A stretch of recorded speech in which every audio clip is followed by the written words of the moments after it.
We miss college football. Milrose stands in. He throws into the end zone. He caught it. It's caught by Isaiah Bond in the corner of the end zone.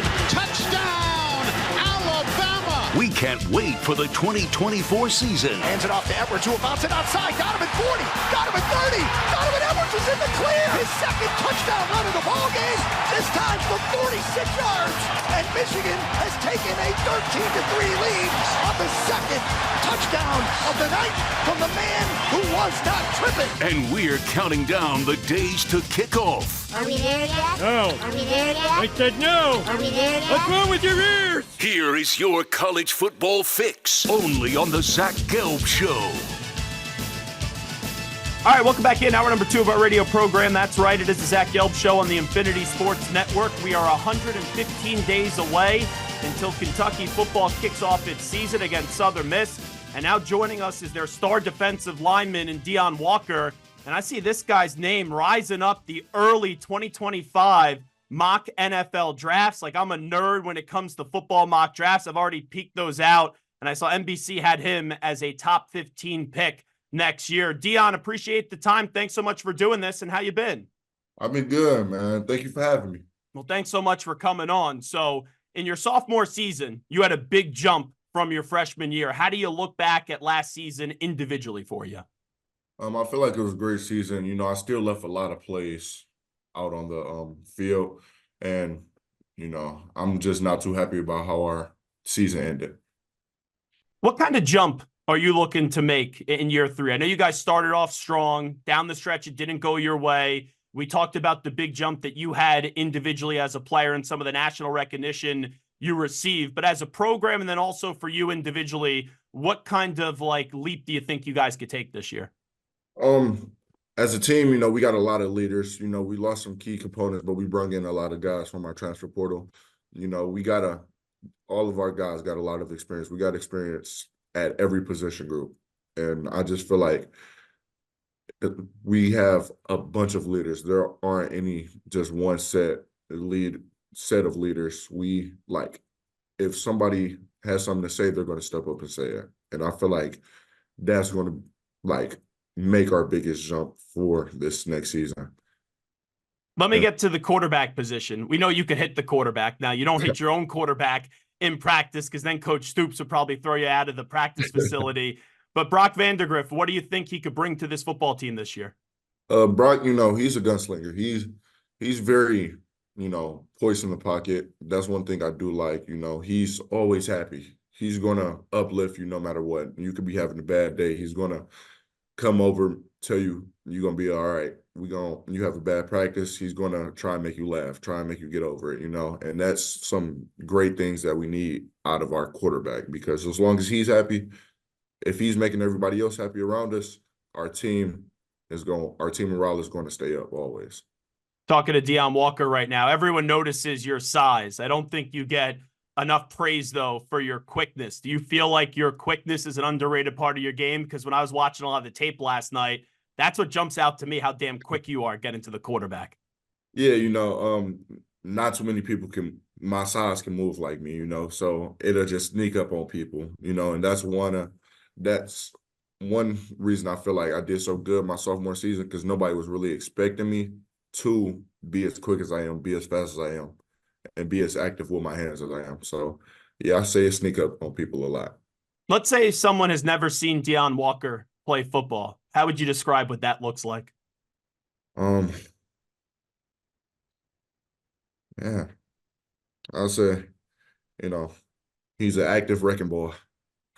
I like that. Controlled chaos. Braden Fisk of Florida State, he said that when he was in studio with us, controlled chaos. And I see a lot of that in him, and I see a lot of that in you as well. Yes, sir. Talking to Deone Walker. So how do you deal with this extra attention? When we brought you in, I discussed how already you're starting to see your name fly up the mock drafts in the first round. That means you're doing a heck of a job, but how do you kind of deal with all that extra praise and spotlight kind of getting shifted your way? I don't really look into that, you know. I just want to play football, you know. I haven't really been even looking at all of the mock drafts or anything. I think I've seen one that's because my dad sent it to me and it had me at like number 3. But I really just been focused on my studies. You know, we just had finals, so just finishing up. When did you start to realize, though, in your journey that we call life, that, okay, you know, football is something not that you only just enjoy, but man, now Deone Walker, I'm pretty damn good at it, and maybe I could do this one day for a living. It was really in high school because I was at a point in my life before one of my, you know, I call him my uncle, but he's really just one of my old coaches, high school coaches. Before he passed, like 3 months before he passed, we had a big sit down because I wasn't right mentally, and I just like didn't want to play football right now. Like it was just over. And he literally came to my house. He made me have a 3-hour sit down convo with him. He's like, if you want to change your family's life, this is your chance to do it. And that really shifted my thinking as to, and I'm just doing this for fun, to like, I really got a shot. Sorry to hear about your loss. Just reflecting on that relationship with your coach and uncle, just how much do you still carry his memory with you to this day? All the time. You know, I have a tattoo of his name on me. Like, he's really shaped me to the man that I am today. Talking to Deone Walker with us right now as we get set for Kentucky's football season, 115 days away until the Wildcats are back on the field going up against Southern Miss. Do you approach this season thinking it's going to be your last season at Kentucky, or are you just day by day in your approach?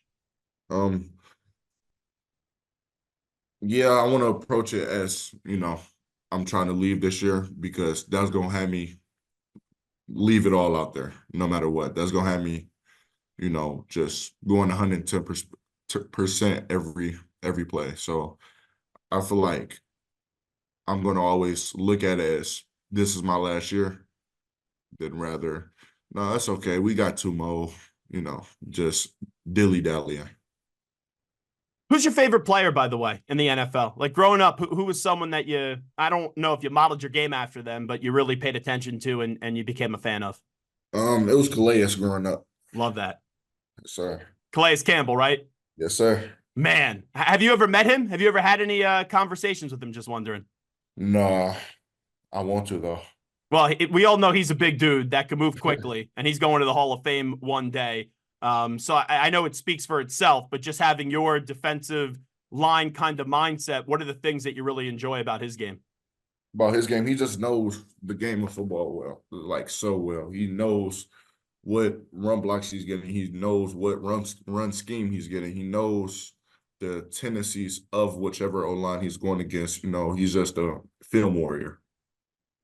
Wrapping up with Deone Walker, who joins us right now. Your football coach, Mark Stoops, I think he's one of the more underappreciated coaches in the country. What he's done at Kentucky has been absolutely phenomenal. A few 10-win seasons. How do you kind of describe your relationship with Coach and just what he means to you after being with him for 2 years?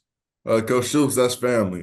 You know, that's my dog. You know, we always just talk about, or, you know, I could call him whenever something going on with me, or if I just want to talk, if I just want to, you know, just chop it up with him. He's very open to that. He doesn't care. He wants to build a relationship with you as a person, not just a player. And that's one thing I love so much about him.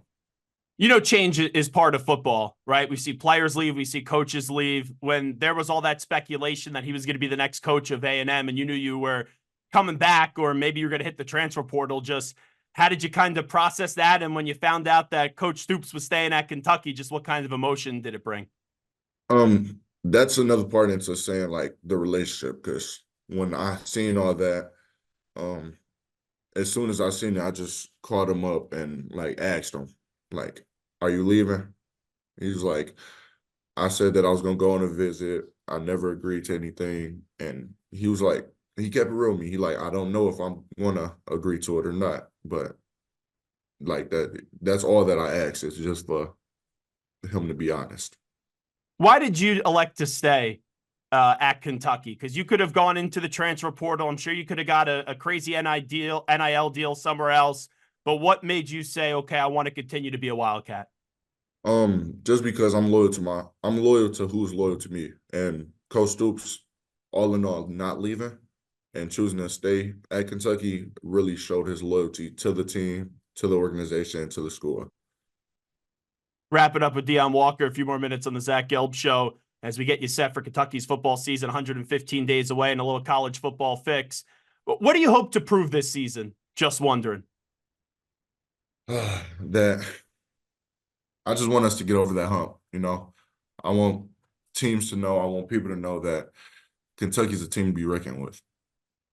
Do you feel like this is a team that doesn't get a lot of respect? Because I think people know you're a good team, but they think there's limitations on how good Kentucky could be.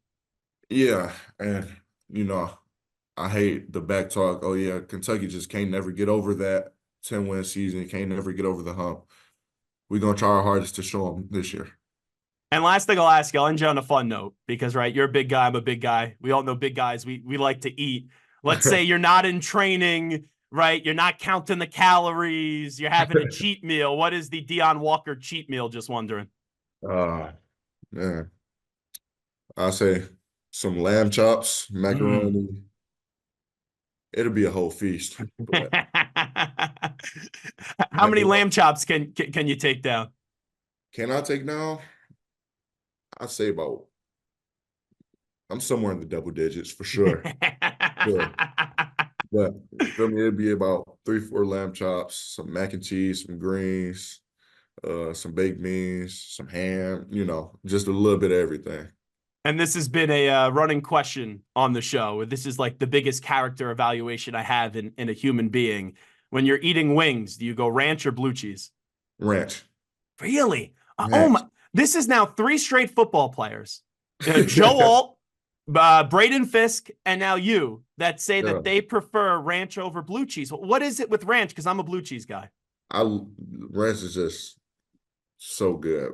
Blue cheese tastes like spoiled milk. Oh, man. And my dad's a blue cheese guy, and I look at him every time he eats it, and I'm like, that tastes good to you? Man.